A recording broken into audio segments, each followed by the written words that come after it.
Hey everybody, this is Dave from Noizeproxy, and today I'm going to be talking about automation in Ableton. Noizeproxy.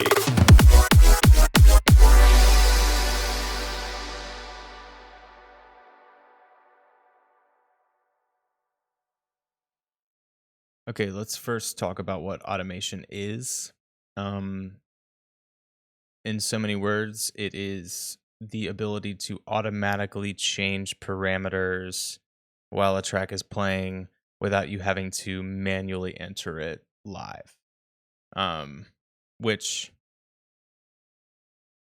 well, actually, let's just say this. Let's say you have a reverb. Instead of having a reverb stay the same throughout the entire track, you can change that reverb.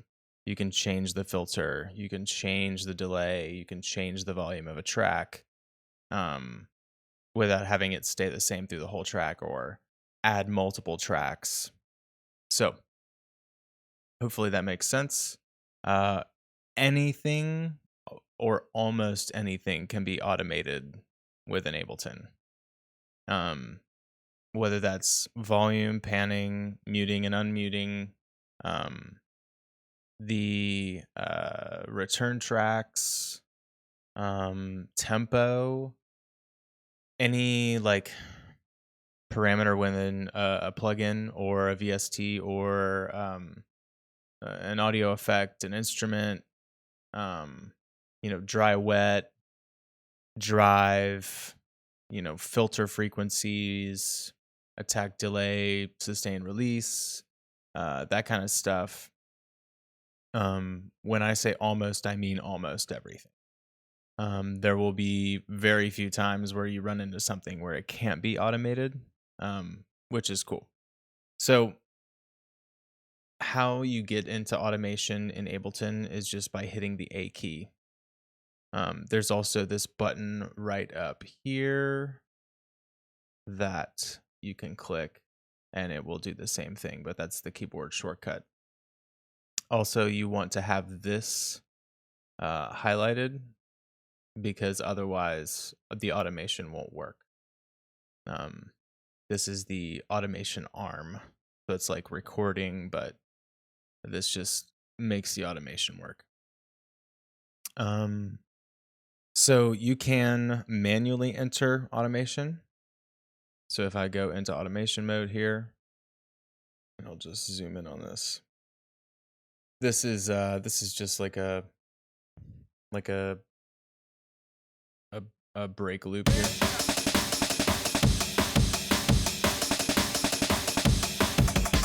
And that just loops through. So what I'm gonna do is let's just automate the panning, for instance. So when I hit the pan over here, it automatically gave me the automation line, and it's dotted right now, which means there's no automation. If I was to click on it and create a point here, then that enables the automation. And you can see up here, there's a little red dot by the pan. That means that there is automation for that parameter. And you can see it here as well. If you click in here, there will be like multiple things. Like if you have plugins, let's say I have like reverb and delay and a filter.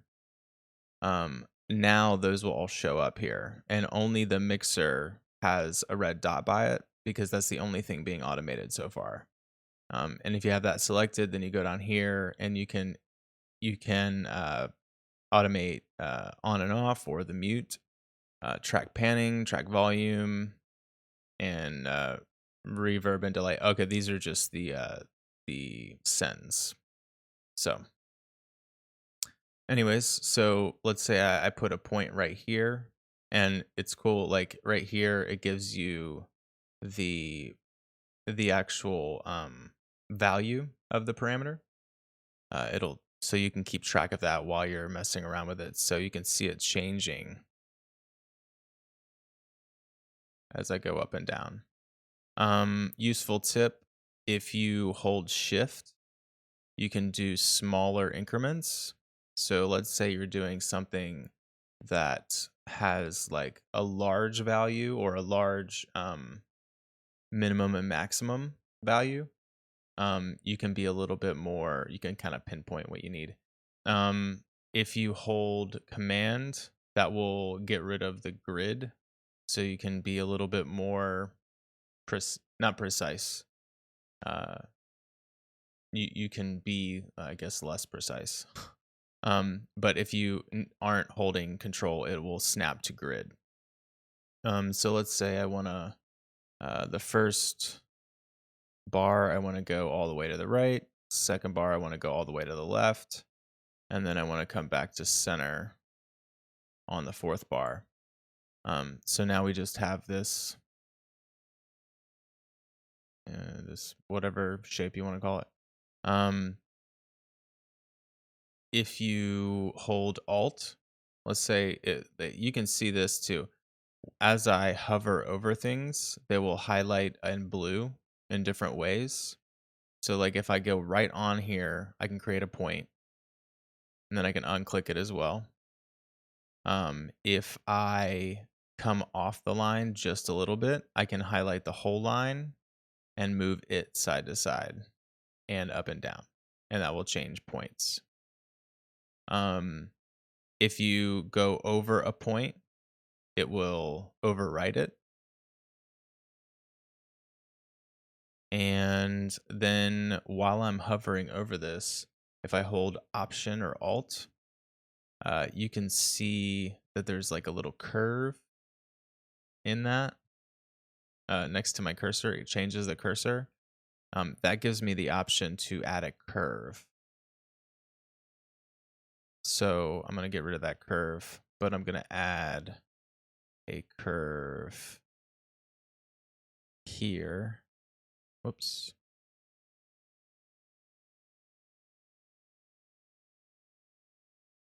And then I'm going to do the same thing right here. And like I said, if you're going up and down and you're like, I can't get to it, like especially volume, because there's, decimal points that you're dealing with. You can hold Shift and it'll go slower. So you can kind of pinpoint whatever frequencies or whatever parameters you want, values. And I'm going to do this. Okay, so let's listen to that and just see what happens. Oops. I forgot that I had reverb, delay, and a filter on there.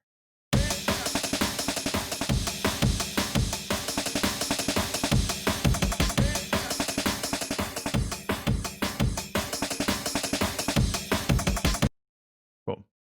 So if you had headphones on, you could probably hear how that moved around. So there you go. And so you see I had to re-click the pan because I had clicked on these.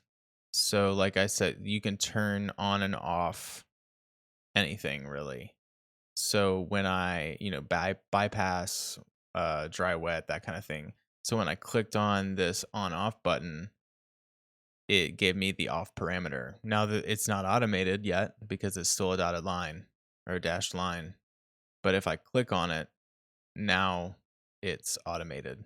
So let's say that halfway through, I want to turn on the reverb, and we'll set it. Let's set it and listen to it. Come on. Now, here's the thing. I was about to click the reverb because I want it on. A couple things you can do. You can just go to where it is on, and it automatically turns it on. If you just click within the track where it's on, it will change the parameter. It will change parameters depending on where you click in the track, if there is automation. What you can also do is, let's say that I've clicked on this and now I can't see my reverb automation. Don't click back on this, because what it'll do is it'll deactivate it. So now, and that doesn't work for everything, but because this is a button and it's a toggle button, it changed it. So like if I was to click on pan, clicking on panning doesn't change it. So it doesn't affect the automation. It just shows the automation. but clicking on this turns it on and off, so it automatically, mess with my automation, and then it wants to overwrite it. So, um, which can be useful if you're just like, I don't like this automation and you just want to get rid of it really quick, then that's useful.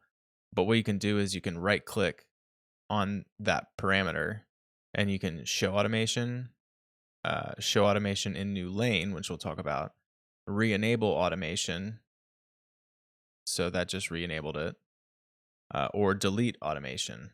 And then you can also edit the MIDI map and key map from here. But I will also talk about that here in a second. So let's just listen to the reverb and get a setting that we like.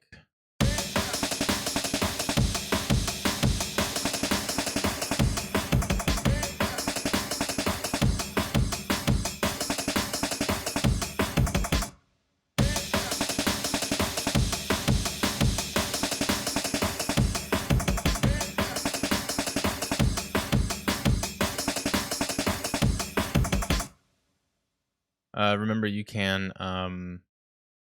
turn anything back to default by just double clicking. I think you can also reset to defaults by clicking on the parameter and hitting enter. No, wait, delete. Yeah. So anyways, I want the reverb, the dry wet, to turn off at the end here, or go all the way down. So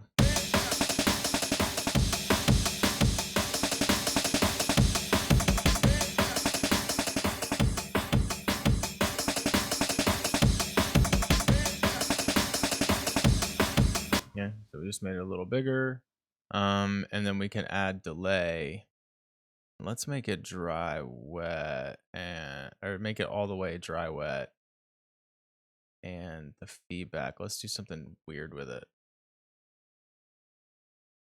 And we're going to automate. Let's automate the on and off. And let's start it here. And let's do it like kind of over the bar line here, every 3 counts. All right, so right now I'm just manually entering these points. Here's a quicker way to do it. You can highlight what you want. Let's highlight this one. And now when I hover over this or next to it, it shows a blue line just where I've selected. And now if I click on it and drag it up, I've only changed that parameter. So that's a cool way to make shapes, or I guess extreme changes in your automation. And then I will leave it for those counts. What did I just do here? Okay, so I messed this up. I'm off by 2 counts, or off by 1 count. So I just highlighted everything here. And now if I go and hover over it, actually, let's get everything. If I hover over this, now you can see that everything is selected. And I'm just going to move it over 1 beat. So yeah, Ableton has really kind of mastered the automation to make it really easy for you. Also, you can right click if you're in automation mode, and you can insert shapes.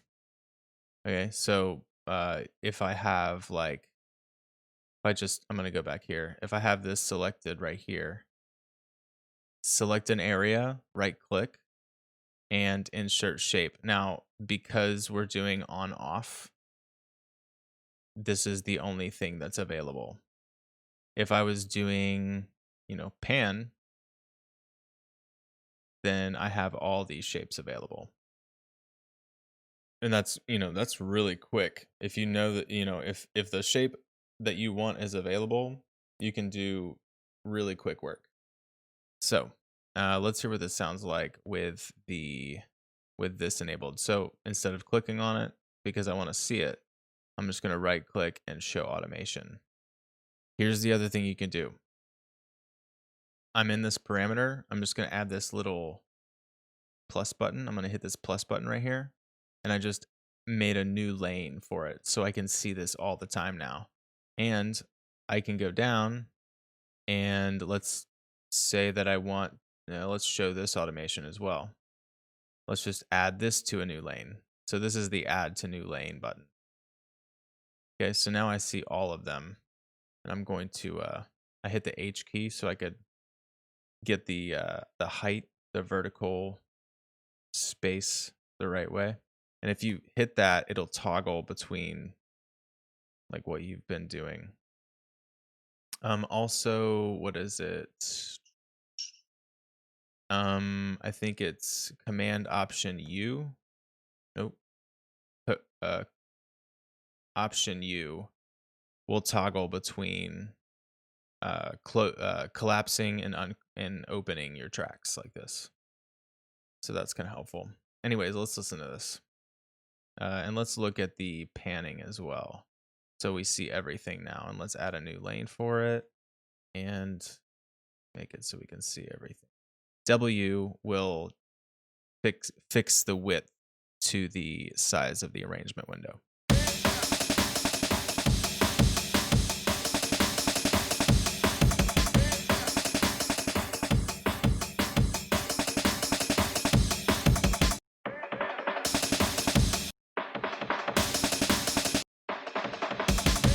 Now let's change the dry wet to 50%. That makes sense.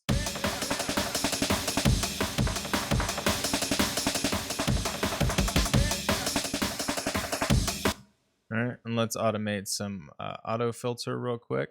I'm just going to add a new lane for it. And let's start right here. And oh, nope, I didn't want that.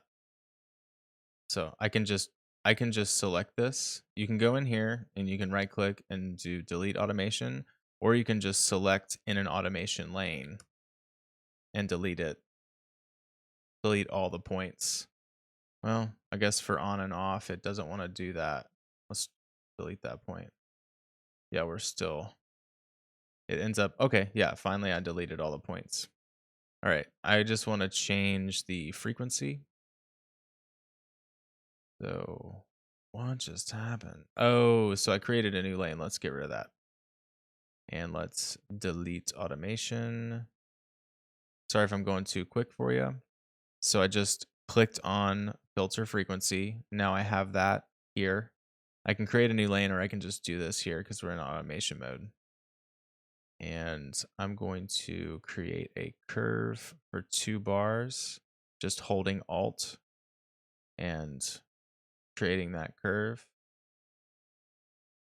And then I'm going to have it come back up, and I'm going to create another curve like this. And let's see how far I want it to go.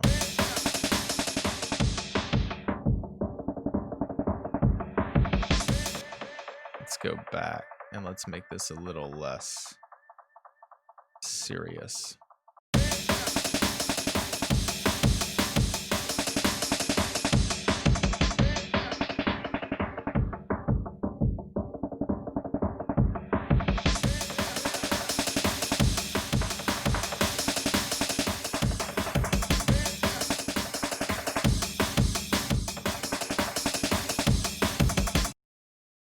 Cool. So that's what we did to that track. And then I can get out of automation mode and, clean up the look this way. So that's like some basic automation with like filters, volume, panning, that kind of thing. Let's see, what else was I gonna talk about? We deleted, we edited, and we re-enabled. Let's go into the clips. So you can also automate the clips as well. So let's go into here. So we're just in the sample box here. But if you go down here to this guy and click on it, that's the envelope. And you can do things within the envelope, and you can see the dotted line here. You don't have to go in automation mode. It will all automatically like be there for you, because there's not really anything you can edit in the envelope other than those like different parameters, and here they are right here.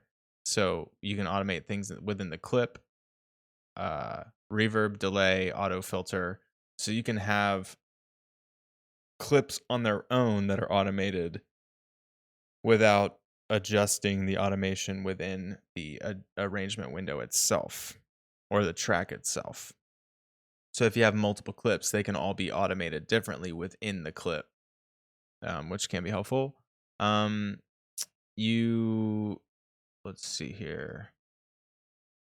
So if I click things, if you see, I'm going to click on the transpose here, and it showed up here as clip and transposition.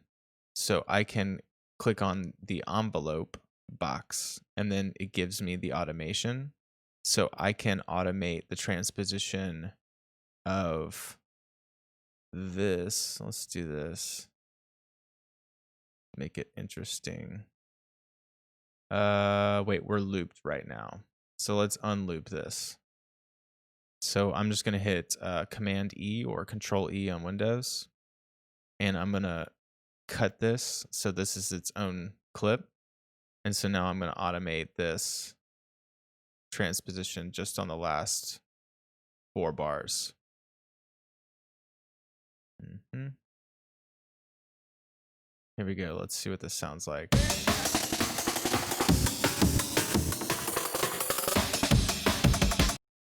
Okay. Let's try this.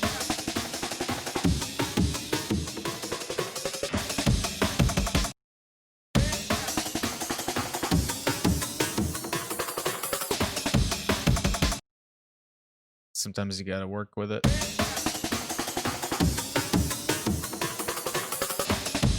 I don't like how it jumps at the end, so I'm gonna put a curve here. Remember Alt and then hover next to it.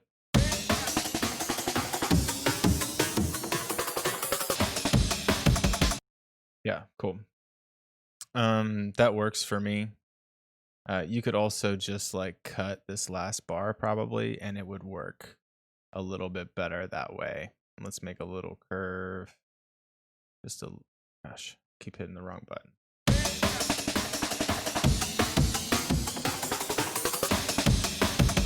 Yeah, that worked. So sometimes you have to work with it a little bit and do some cutting and stuff to get it to work that way. So that's within the clip. You can, other things like pretty much anything you click on, you can tell if you're going to be able to automate it. So here in my master track, whoops, I did not mean to do that. Okay. Let's expand this. So when I go into automation mode, the first thing that you can do with your master track is edit the song tempo. Here's a cool little trick. Like I said, you can use the shift button, the shift key to get really precise with the values.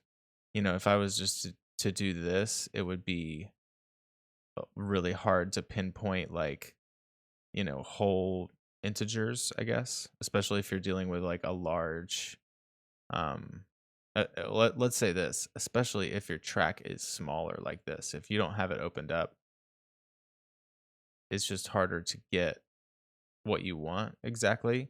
So you can use shift, but also if you know where you want to go, let's say that I want to start this at, I think it's at 170. And that's what the original one is.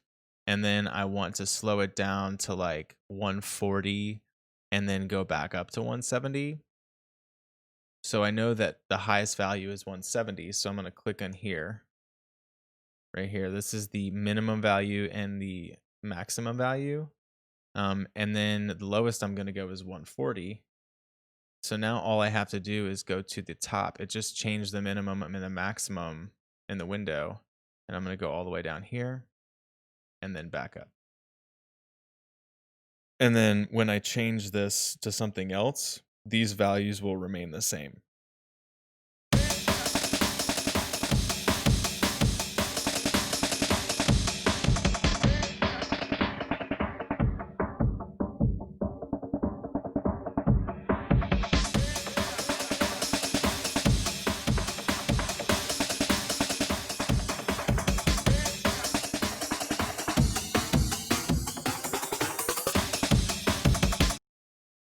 Cool. So that's how we did it. I don't know if you probably heard it slow down, but you can also turn this the metronome, the click on, if that helps you when you're adjusting things this way. Um so I believe that's it. The only thing I'm going to add to this little bonus for you is that you can record the automation with on the fly, basically. So let's say we have record enabled. I have this track selected, and but I don't have it record enabled.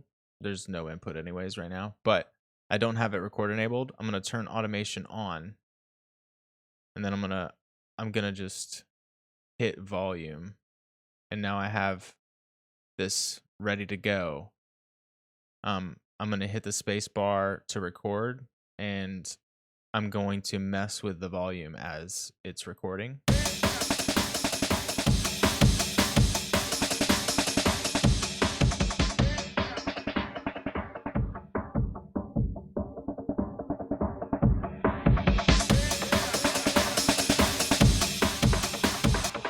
Okay, so you see it created points as I was dragging the volume.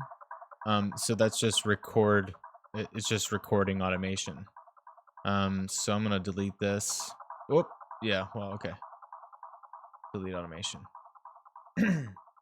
So the other thing you can do if you have a hardware controller, like a MIDI controller, excuse me, you can map these to a hardware controller, and you can do the same thing. You can record that, but you can get, kind of physical with it. So if you have like a hardware controller with a bunch of knobs, you could just map a bunch of parameters to the knobs and get creative. Just like hit the record button and just start messing with knobs and see what happens. And then if you like it, you keep it, and it's going to be in your track.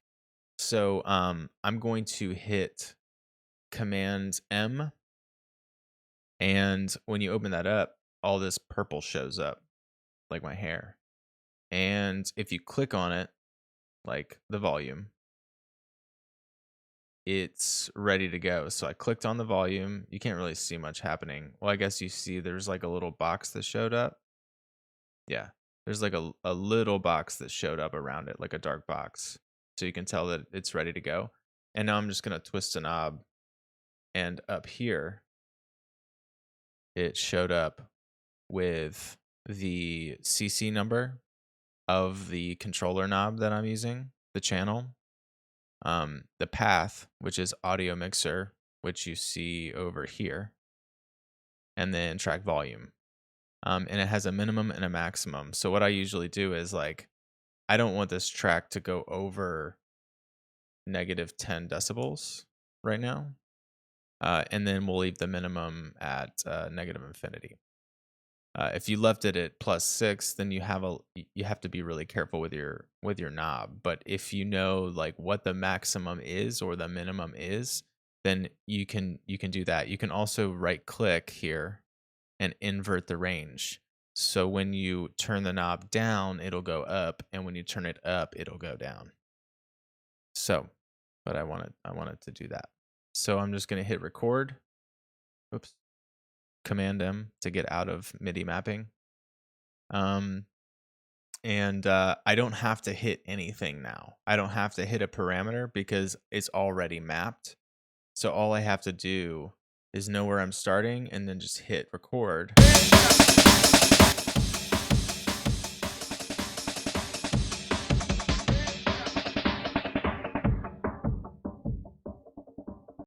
First off, my suggestion is wiggle the knob a little bit before you start. So like I'm going to delete all this. Whoops.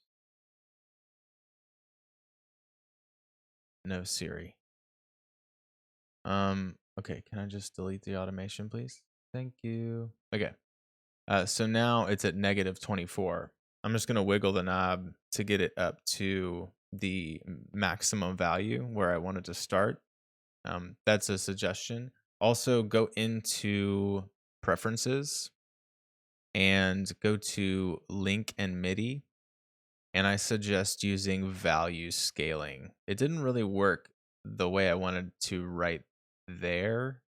Um, but that helps you kind of like when you get into those situations where uh the default parameter or the default value of that parameter is not where your hardware controller is starting. And you can mess with it. There's another one. So there's value scaling, pickup, and none. I'm not great. Let's see what pickup does. Let's see this. Let's turn it all the way down. Actually, let's turn it all the way up. What am I saying? Okay, I'm going to turn my hardware controller all the way down and then turn this all the way to -10 and then see what happens when I turn the knob. Okay, so pickup might be actually the best. I was wrong. So pickup basically waits until the controller gets to the value of that parameter, and then it will start to affect it.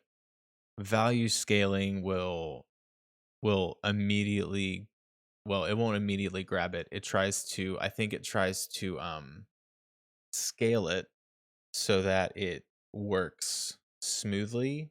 But if you are at extreme changes like that, which I was earlier, like mine was almost all the way down and the track was at 0.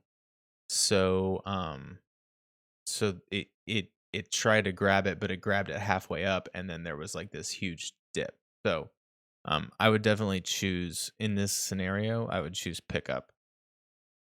But that's how it works. You can just record your automation this way.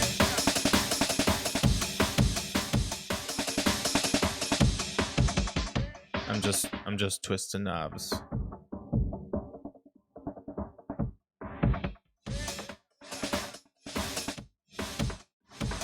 Yeah, I don't really want it to sound like that, but with knobs and stuff like that, hardware controllers, you can get pretty funky with it. So, um yeah, that's automation for today. If you have any questions or ideas for future videos, please let me know.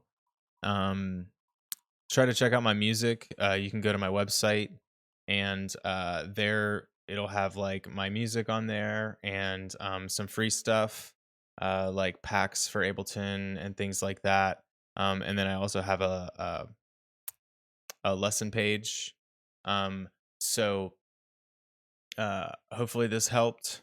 And check out my stuff. Like, comment, subscribe, and I will see you in the next video. Thanks.